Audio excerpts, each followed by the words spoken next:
Hey y'all, welcome back to the channel. So today I'm going to be talking about all the books that I've read this year. And this will include from January and February, and I already did a March wrap up. Not sure when that video will be up, but yeah, I'm going to talk about all the other books that I read this year. Alright, so the book that got me back into reading is called The Worst Best Man by Mia Sosa. This was an interesting book, very, very funny. I wouldn't say that this was a second chance romance, but what happens is she was planned, or she was about to marry a man, and his brother kind of talked him out of it.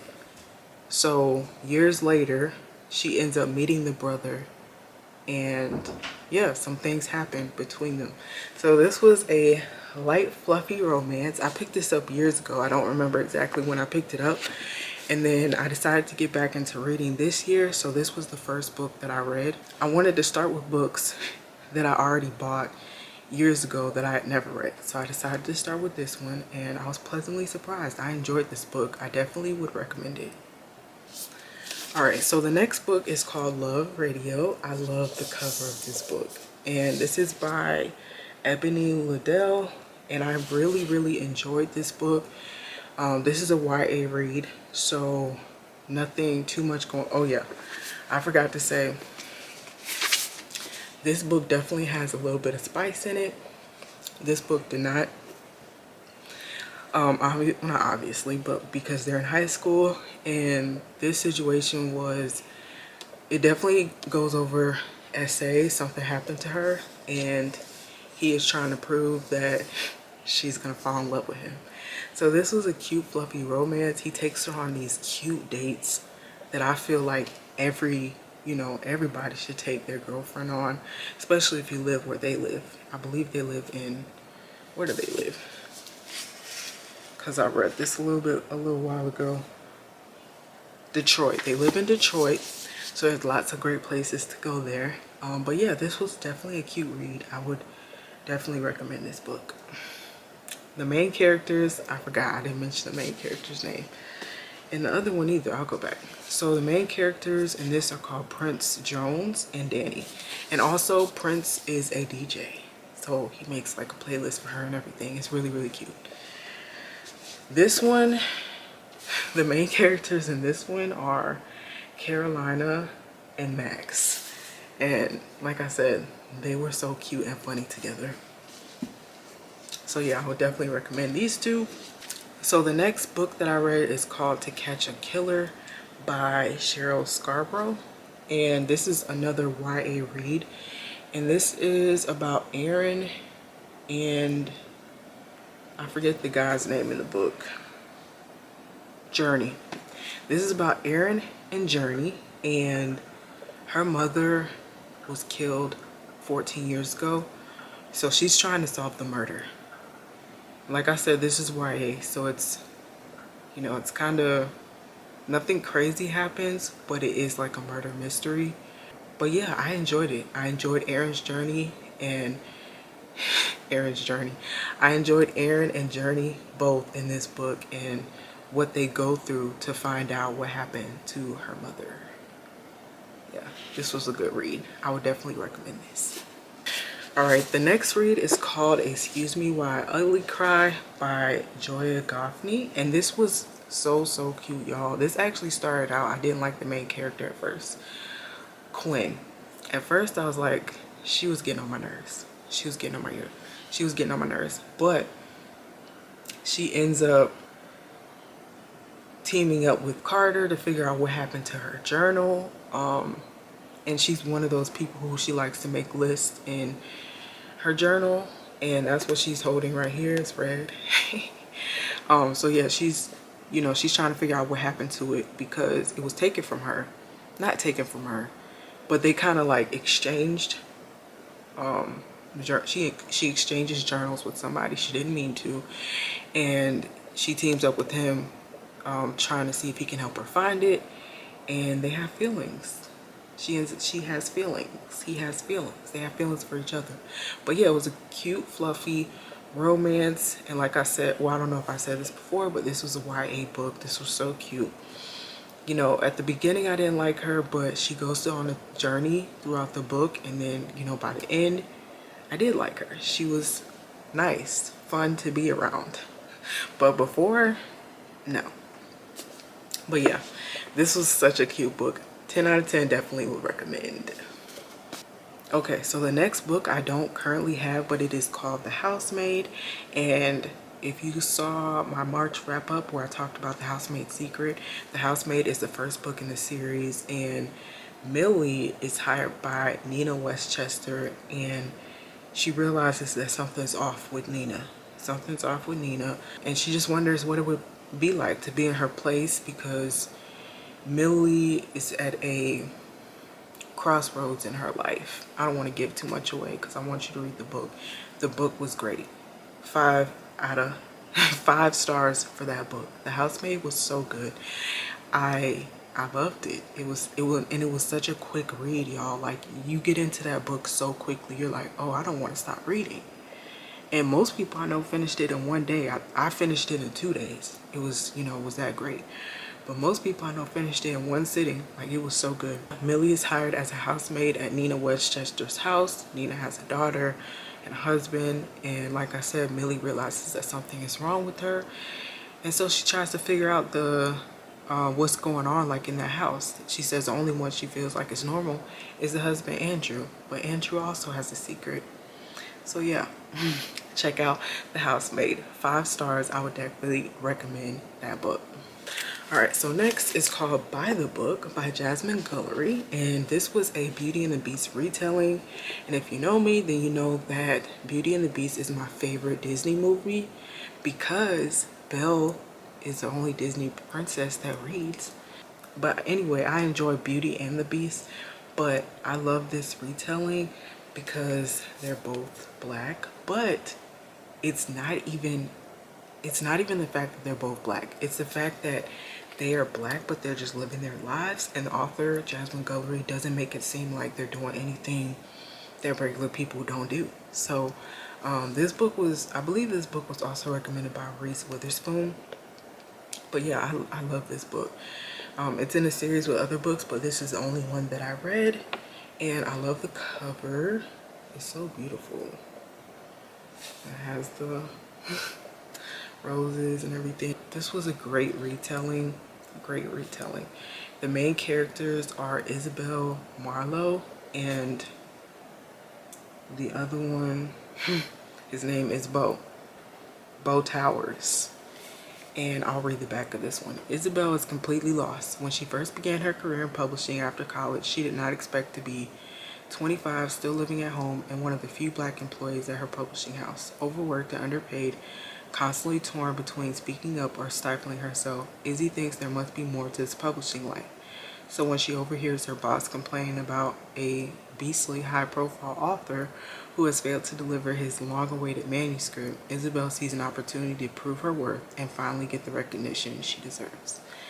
This was so cute, y'all. I hope y'all, look, 10 out of 10, definitely recommend. Go get the book. Go read the book. You don't even have to get it, just read it. So the next read was Before I Let Go by Kennedy Ryan.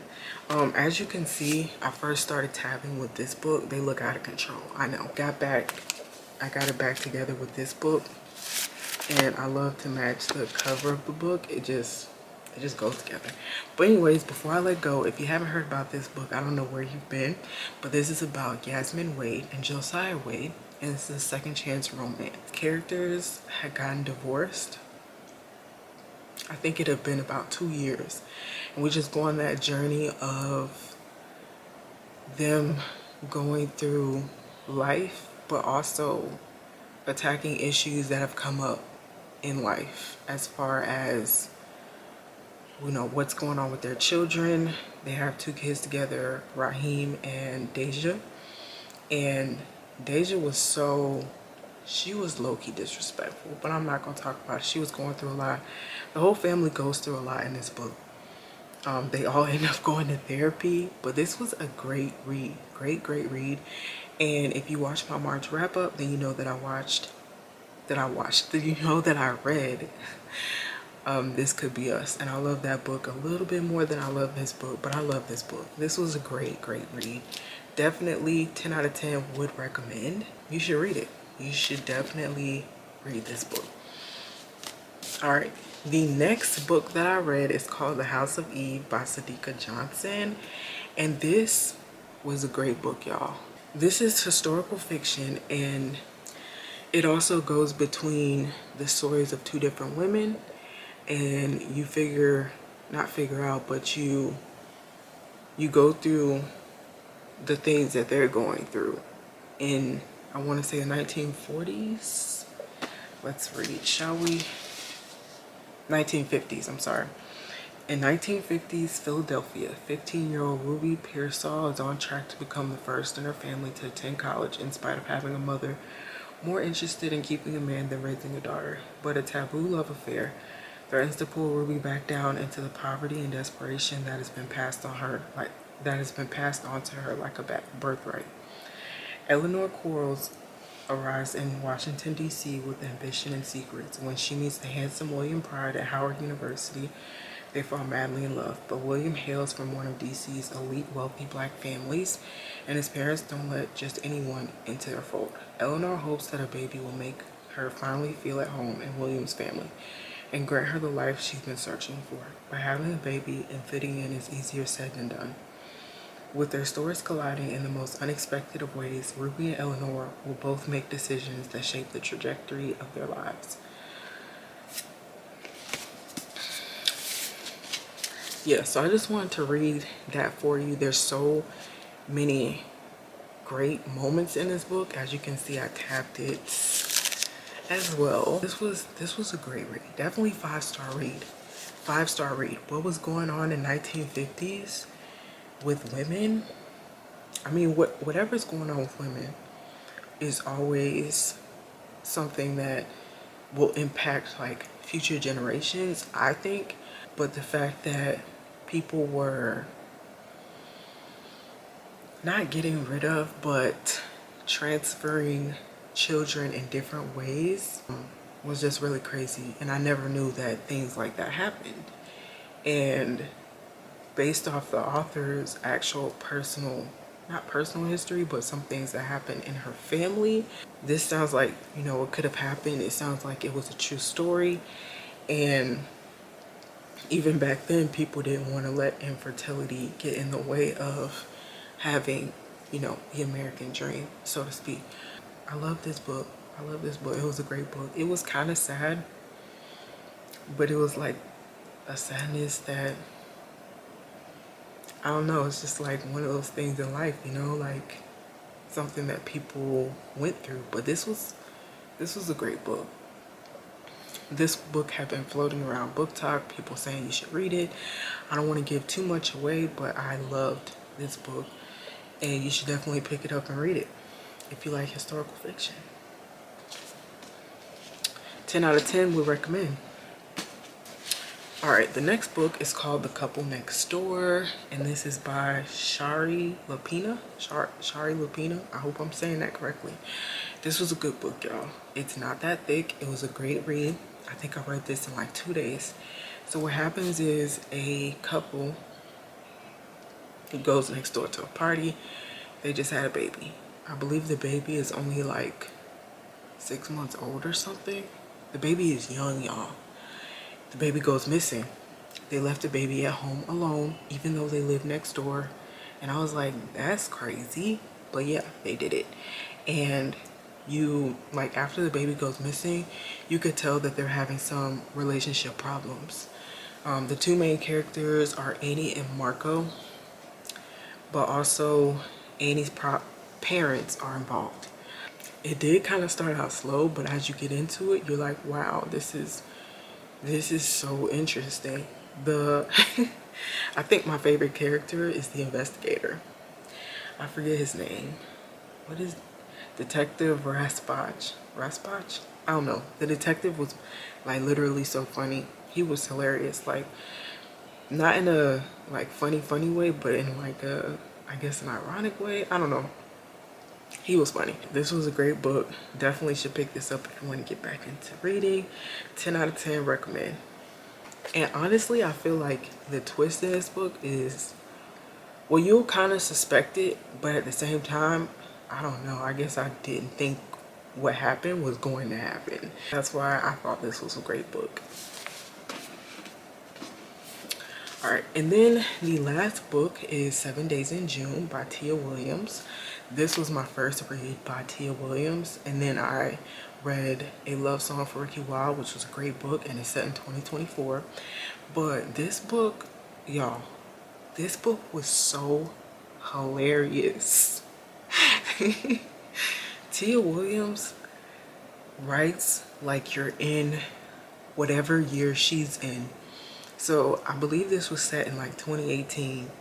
And if you can remember what happened in 2018, you'll be like, okay, this puts me in the mindset of 2018, I believe.